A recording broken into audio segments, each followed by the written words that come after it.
Omniscient Reader's Viewpoint. Chapter 4. Starting the paid service, 4. Laughter emerged.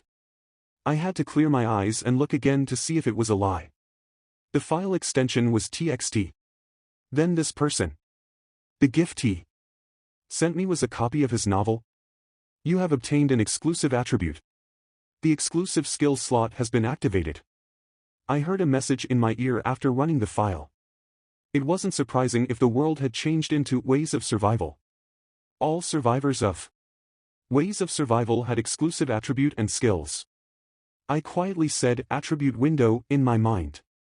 I needed to know the attribute that I received. You can't activate the attribute window. What? I once again tried to call out attribute window, but the result was the same. It was absurd. There was something like this.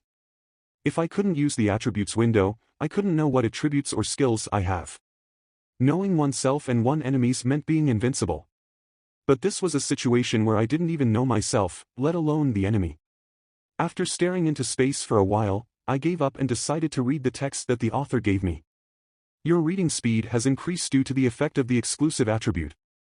I didn't know what the attribute as, but it took me less than a minute to read the first act of Ways of Survival thanks to the attribute effect. I found it.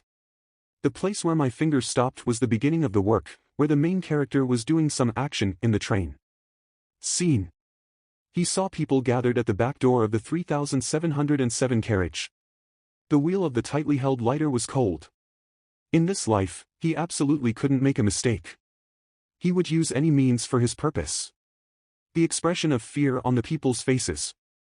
He didn't feel any guilt. Everything was fleeting. He looked at the people with merciless eyes. After a while, his fingertips moved and fire rose. Then it all started. A chill went down my spine and I had to read the passage again and again. The reason for my discomfort was soon revealed. 3707. I reflexively checked the number of the carriage I was riding. 3807. The carriage I was on right now was behind the carriage that the protagonist was riding. My hands faintly shook. Wait a minute. How many people originally survived this carriage? He looked through the blurred window at the 3807 carriage. It was already too late. It was inevitable. Anyway, only 2 people survived. In that carriage. Only 2 survived. It meant that everyone died except for 2 people. And I already knew who those 2 people were. I raised my head and looked blankly at Usanga. Maybe this woman would die. Me as well. Dr. Sesai, shouldn't we stop this? Something was starting in the place where Usanga pointed. It was groaning. A young man was crouching down in front of the elderly woman. Shit, I'm in a bad mood and this old lady keeps whining and groaning. Won't you shut up? The young man was a male student who had been leaning against the entrance. He was thin and had dyed white hair. His name was written on the badge attached to his uniform. Kim Namwon. It was a name that I knew. Only Lee Hyunsung and Kim Namwon survived in that carriage. It doesn't matter. They are the only 2 I need anyway. Didn't I tell you to shut up? The agitated Kim Namwon grabbed the grandmother's collar. The grandmother's powerless legs staggered. Kim Namwon's palm moved. Through the air. Slap. Slap. In normal times, somebody would run to stop this. But now nobody was moving. It wasn't long before the slaps changed to punches. Save me. Save me. I could hear the sound of a hard fist hitting flesh. Some of the men around Kim Namwon hesitated but none of them wanted to go forward. Surprisingly, the first person to act was Han Myung-go. Young me, treating an elder like this. However, all he got in reply was a voice mixed with scorn. Mister, do you want to die? What? You still don't understand the situation? What bullshit is this brat saying? Kim Namwon only laughed at the cursing Han Myung-go. He pointed to the ceiling of the subway carriage with his finger. Can't you see that? On the ceiling, a holographic screen was playing. Spare me. Ayuk. Die. Die. It wasn't just train carriages or Daepong High School. It was a live video of people dying all over the country. Kim Namwon continued. Speaking. You still don't understand? The army isn't coming to rescue us. And somebody must die. What are you saying? We have to choose a person to die. Han Myung-go wasn't able to answer. The hairs of his exposed wrist were standing up. Of course, I know what you are thinking. You have to kill your fellow countrymen to live. It is something only sons of bitches will do. But, you know, it is a force beyond our control. Beyond our control. We will die if we don't kill. Who will blame us? Are you going to die in the end because of your morals? That. Think carefully. The world you have known so far has just ended. Han Myung-go's shoulders trembled. It wasn't only Han Myung-go. Cracks were showing in people's eyes. It was a scene where the vague morality was collapsing. Kim Nam-won put a wedge in that crack. A new world requires new laws. Kim Nam-won. A young man who adapted to the world of ways of survival the fastest. Kim Nam-won turned around and resumed punching the grandmother. This time, nobody stopped him. Han Myung-go, the other men. Even Lee Hyun-sung. The soldier's fists were trembling as he stared into the air with a lost expression. Maybe he had also made a decision. Sigh. It is hard to kill. Are you doing to just watch? Do you want to fall behind? People trembled at Kim Nam-won's words. Their facial expressions were as easy to read as the sentences in a cheap novel. If there is no killing in 5 minutes, everyone in this carriage will die. People's eyes were changing. If the grandmother doesn't die, we will die in 5 minutes. The most primitive eyes that a living creature could have. Yes. This bastard is right. If we don't do this, everyone will die. The first man rushed towards Kim Nam-won. He kicked at the old lady who had collapsed and was curled up. Have you forgotten? Someone must die. So we can live. Aw fuck. I don't know. The second and third. The people standing aloof from the grandmother. The cowardly men who had been lingering. The university student filming this with their phone. The mother of the child and Han Myung-go. They all lynched the grandmother, aiming for her death. Die. Die quickly. They were like guards cooperating for the death penalty. Like the guards pulling the lever at the same time so they couldn't tell who killed the prisoner. These people passively kicked and punched the grandmother. And I was watching all of this. I was standing by, like someone watching what happened in another world. The grandmother whose name I didn't know was someone who wasn't meant to live. In the original scenario, the grandmother died. So, it wasn't a sin to observe that death.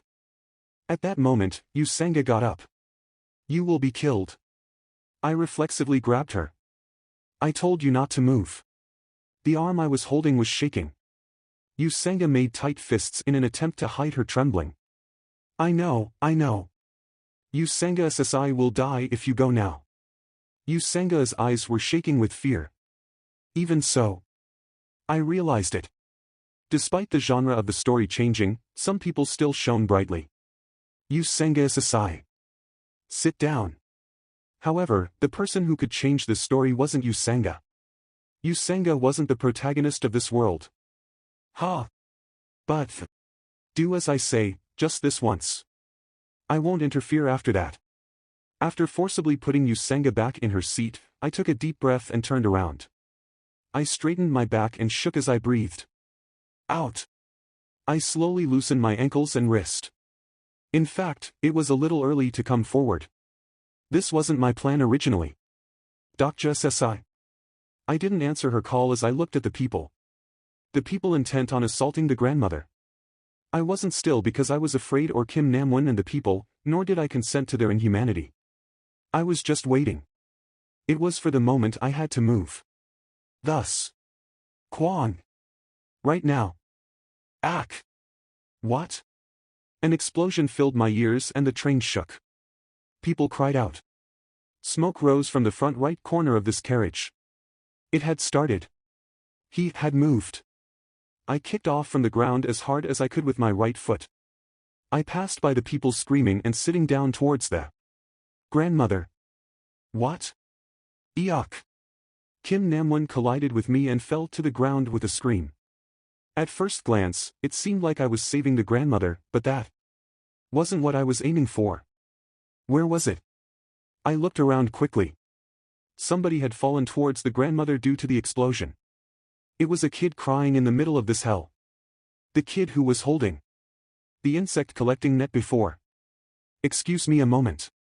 I took the net from the child. Once I put my hand into the net, the chitin of a grasshopper reached my fingertips. I took one out and placed it in the kid's hands. Then I turned towards the people. Everybody stop. You can't live if you kill the grandmother. My voice was surprisingly clear due to the temporary silence after the explosion. One by one, people started looking at me. Let's say you kill the grandmother. What next? Their surprised faces looked good. Let me tell you a bit more. The grandmother's death will be recognized for what the Dakibi calls the first murder and some time will be bought. Then what next? If what the Dakibi says is true, you each have to kill one thing. So who will you kill after the grandmother? Will you kill the person next to you? The people who thought about something retreated from each other. Horror was in their eyes. In fact, everyone knew. The grandmother was just the beginning. Kim Namwon noticed the shaky atmosphere. What are you all worried about? Then kill him next. Cowards. Don't worry about your turn in advance. The odds are equal. I figured that Kim Namwon would say something like this. I cut him off with a slight wave of my hand. There is no need to gamble like that. There is a way for you to survive, even if you don't become a killer. What? What is it? The people became greatly agitated. Kim Namwon's expression distorted. Have you forgotten? The scenario clear condition wasn't to kill a person. Most people were still puzzled, but a few people noticed something. Kill one or more living things. That's right. From the beginning, the word person was never specified in the contents of the scenario. Kill one or more living things. In other words, any life was possible. A quick-witted person shouted at the collection net in my hand. Insect. Insects. The grasshoppers were jumping in the collection net. People's eyes were shining. I nodded. That's right, the insects. I put my hand into the net and took out a grasshopper. It was a chubby one that I saw earlier. Give that to me. Quickly. One only. I just need one. I stepped back slowly as I looked at the approaching people. I was now facing the explosive madness that tried to kill the grandmother. Yet, a smile emerged. Why? Even in this breathtaking tension, why was my heart beating with joy? Would you like it? I waved the net like a trainer provoking an animal. Several impatient people leapt towards me. Then catch them. I smashed the grasshopper in my hand. You have achieved the first kill achievement. 100 coins have been earned as additional compensation. At the same time, I threw the net in my other hand as hard as possible. It was towards the opposite side of the area where the grandmother and the crowd was gathered. This is crazy. The insects were released and jumped as hard as they could for freedom.